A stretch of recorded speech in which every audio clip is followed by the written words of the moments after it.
Good morning, you guys. It's your boy Bill Mahari here, represent Mahari Nation Sports Podcast. Much love to the entire LDBC and the entire basketball community.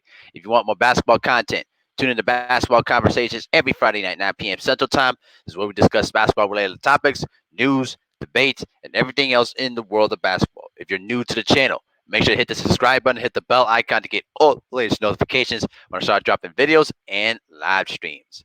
So, this is the first episode of the week of Morning Historical Perspective, where I talk about great players, teams, series, anything else you want me to talk about. So, but for this particular one here, we're going to discuss about one particular team that had an interesting, breakup, and that is the ending of the Showtime Lakers. Now, when you look back at that team, this was a team that won 5 championships in the 80s, and they were what out of doubt one of the greatest teams in the 80s. And if it wasn't for the Celtics in the way of those years when they basically lost in '84, they would have won at least 6 championships. If you subtract away their sweep at the hands of the Sixers in '83, and then their 7-game defeat at the hands of the Celtics in '84, they could have won at least 7 championships in the '80s, and then also concluding the '86 defeat at the hands of the Rockets. But in talking about this team, you have to rewind back to '87, '88. Okay, when they just won their fourth championship of the '80s, and Pat Riley made his proclamation guarantee in front of the forum fans that they were going to guarantee they will win it the next year. They're going to win it again, and it was set because they wanted to do something that hasn't been done since the Celtics of the '60s, of winning back to back. Up until that time, no other team has basically achieved back to back championships. And heading into that playoffs, that the Lakers had a grueling quest to win their second straight championship. And despite sweeping the San Antonio Spurs in three, they had 3 7-game series at the hands of the up and coming Utah Jazz with John Stockton and Karl Malone, and then at the hands of the Dallas Mavericks with Mark Aguirre, Roy Tarpley, Rolando Blackman, Derek Harper, and the rest of them boys. All right. And so you look back at that time, and then you also have to factor in the Detroit Pistons, who were a team that was so deeply talented in every aspect, and a team that they've not seen, you know, that is deep, athletic, that can block shots, rebound, and have a deep bench. This was something that the Lakers were not adjusted to, and they pushed it to the limit. And if it wasn't for that controversial call by Bill Laimbeer in Game 6, there's no doubt in my mind that the Pistons would have won that championship. But it didn't turn out to be the case, and the Lakers won in Game 7 to win their 5th championship. But they played 24 playoff games to win their 5th championship. And you could tell that during that entire run in '88 was kind of the beginning of the demise a little bit, because they played so many playoff games and the key guys were playing extended minutes. Okay. So you fast forward to the '88-'89 season. The Lakers were not the same team that they were a year ago. Um, Kareem Abdul-Jabbar was entering his final season in the NBA, and in all sincerity, with due respect to Kareem, he was not the same Kareem that he once was years prior. He only averaged 10 points per game, and he wasn't much of a rebounder, and so that time he only averaged about 4.5 rebounds per game. And so during that time, the Lakers basically were trying to preserve Kareem's energy as much as they could for the long playoff run, and they leaned more to Magic Johnson to carry the offense, and he continued to respond the way that Magic Johnson always did. He averaged 22.5 points per game, and he basically led the offense entirely through him. But despite the fact that they were able to sweep through the first 3 rounds of the playoffs, you could tell that that team was not. They were not the same dominant team that they once were. And what solidified it was what happened in the finals. Because you all got to remember, um, after they swept the Phoenix Suns in the conference finals, they had at least 10 to 12 days of just rest. Pat Riley, who's an intense coach as they come, put his team through intense workouts to keep themselves fresh and ready for the eventual winner against Detroit and Chicago. Now, before the start of that series, as you guys remember, Byron Scott tore his hamstring, and when that happened, it really hurt the Lakers in terms of their defensive assignments and in terms of their switching, and then also another versatile scorer off their team. And so you lose 19 points per game off of that starting lineup, and now you have to depend on an old Michael Cooper who was at age 32 at the time, who could still provide you some energy, but was not the same player that he was back in the 80s. So then you have to rely on David Rivers, who really played throughout the playoffs and really had any significant playing time throughout the regular season. And then you had Orlando Woolridge, who was basically overhyped type of Michael Woolridge, Orlando Woolridge, because even though he was a type of scorer that can give you 20, basically can give you 22 to 23 points per game. He was not. He was basically overhyped. To be honest with you, he was not the efficient player that he basically once was, and he wasn't a really good fit for that particular team during that period. So they end up sweep. They end up getting swept by the Pistons, and Kareem retires. Now you would expect for the Lakers to take a step back and try to rebuild the team. Nope, didn't turn out to be the case.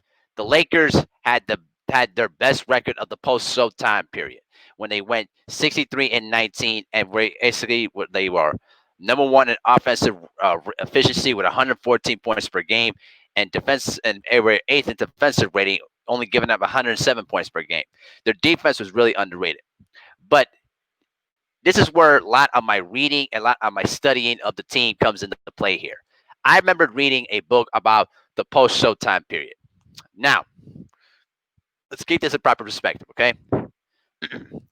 Pat Riley was basically through with this team because the players were getting tired of his, emotional antics. They were getting tired of his constant nagging and his constant belittling, and it was getting to a point where he was no longer receptive or open to, advice from any of his players, and he put too much of the burden of his veterans to ride on the team, ride on the new players, guys like the Larry Drews, the Vlade Divac, those kind of guys, and quite frankly, it came to blows during the playoffs. Even though they made it past out of the first round against the Houston Rockets without any problems, their problems came in the head when it came against the Phoenix Suns. Now, during the week of that before that series, Pat Riley was announced Coach of the Year, but he didn't seem to care about it too much. He basically said okay, and then John Black, who was basically the personnel director of the Lakers, was trying to set up a press conference with Pat Riley announcing the award, and Pat Riley just didn't want no part of it. So you could pretty much tell that Pat Riley was just, you know, didn't was just being too was just too much of a pain in the backside for people to deal with. And during that series was particularly troubling for this specific reason because even though the Lakers had the best record in the league that year, okay. But let's keep this in proper perspective, okay? The Lakers had one particular weakness, was particularly against other guards that can basically attack the Lakers, that can basically attack the Lakers' interior defense, and it became evident against the Phoenix Suns when basically Tom Chambers, Kevin Johnson, and even Dan Muller was attacking through the Laker defense. I remember, I'm looking back at that stat line. Kevin Johnson really had off to a slow start, but then once he settled into the series and got going, he pretty much destroyed Magic Johnson. All right, Magic was taking lots of different shots by Pat Riley, and there were times where Pat Riley would not even adjust his play call. He just refused to adjust because he was just so freaking stubborn. And it got to a point where Magic Johnson was pointing at the fingers. Practices were not as fun anymore because Magic was riding his teammates hard and riding some of the veterans who's been there with him since the early '80s, like Michael Cooper and the rest of the crew. And he also rode Vlade Divac so hard it almost got to the point where Vlade was even too scared to shoot because he was afraid that Magic Johnson was going to rip him. He was going to miss or turn the ball over. And it didn't turn out the way the Lakers wanted it to turn out, and the Phoenix Suns ended up winning three straight to beat the Lakers in 5 games. Even though Magic Johnson was pretty much balling out, being their top scorer, Kevin Johnson was still kept up pace with him. And you could pretty much say Kevin Johnson had his way against Magic Johnson, and Magic couldn't do anything to stop him. So at the end, so the bottom line was this: they knew that the Lakers knew that changes were going to be made to that team, particularly at the coaching end, because Pat Riley knew that his time in LA was over. He basically overstayed his welcome, and he pretty much signed his resignation paper and basically left the team. And even though Magic Johnson was devastated about that, I think in the long run it would have been better off, because I don't think the Lakers internally were gonna we're gonna keep this up with the antics of Riley for too long. And Pat Riley, worked as a announcer for NBC for one season until he accepted the coaching job with New York. And then the next year in '91, with Mike Dunleavy at the helm, he helped lead the Lakers to another NBA Finals for the ninth time in their decade, but ended up running against Michael Jordan and the Chicago Bulls that were ready to take over the league basically during that time. And so Michael Cooper retired after that '90 season. The rest of them guys were basically the rest of the crew. Uh, Orlando Roberts left to Denver, and then after that, the team was basically carried upon by James Worthy, Byron Scott, Magic Johnson, and then Vlade Divac, who was getting some playing. It was finally was going to be able to start a little bit more, and then after that, there was a bit more of a calmness on that team in '91, even though they were off to a slow start that year. But once they were able to figure out Mike Dunleavy's different system, they were able to make some moves in the West and basically defeated the best team. Some people thought the best team in the NBA against the Portland Trail Blazers. And it was going to be an interesting dynamic to watch that '91 finals between Magic and Michael. And then after that, after basically winning game one, the Bulls got it together, won four straight to basically take the title.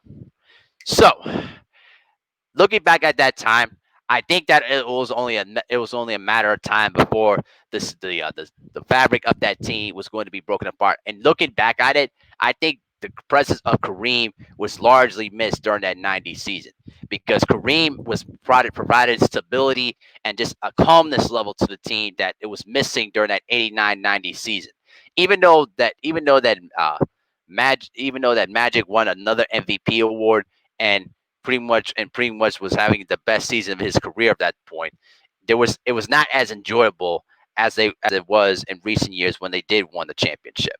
And at the end of the day, I think that Kareem's retirement and then the constant, influence of Pat Riley, you know, really was the one that broke the straw on his back, and it just set the Lakers back for a couple of years. And then after that '91 year, Magic Johnson tested positive for HIV, and they didn't reach the finals until 2000 with Shaq and Kobe. And so that's just pretty much how I kind of saw it. I think that it was only a matter of time before that team was going to be finally, broken apart. And it just leads to the question: if Magic Johnson, and I'm gonna point this out there too, and I almost forgot about this. That '92-'93 Lakers team, even though they were still had some of their pieces of their Showtime team, even though they only finished with 39 regular season victories, they were very, very close to upsetting the Phoenix Suns in the first round of the playoffs, which leads to the big question: if Magic did not test positive for that HIV virus, if he didn't test positive for the HIV virus, what would the Lakers look like against that Phoenix team? If you ask me from my observation, I think that the Lakers would have been at least a second or a third seed. Okay, or maybe as lower as a fourth, because by that time, the West in the early '90s, if you're talking about '92, '93, they were immensely improved. You had the Rockets in the mix. You had the Suns with Barkley. You had the Seattle Supersonics that were getting better with Peyton and Kim at the helm. You had Stockton and Malone you had to deal with. All these different teams, and also the Spurs too with David Robinson. They were increasingly getting better, and you would have to bring in new fresh guys on the front line to contend what the other teams had to deal with. And I don't know. I think that would have been very interesting to see how that team in '93 would have fared up if Magic Johnson did not test positive for HIV. But that's going to be one of the biggest, mysteries that I have. You know what I'm saying? So, but let me know what you guys think in the comment section. Let me know what would you guys think? Do you think that there would have been a better way to mend the breakup of the Showtime Lakers? And plus, how do you think that 92-93 team would have looked like, the Lakers team in 92-93? What would that team would have looked like if Magic Johnson would have stayed and not tested positive for HIV? That's going to be one of the biggest questions that I think there's might be no answer to, because I can make all the answers in the world, but at the end of the day, we can't play those games. We can't rewind the clock and let them play that kind of scenario in our. We can only do it in our minds, but those games have already been played. So, but I want to know what your opinion is about the whole matter, though. Let me know what you guys think in the comment section. But stay tuned for more videos throughout the day, you guys. Make sure to hit the bell icon to get for all the latest notifications. All right, y'all. Peace.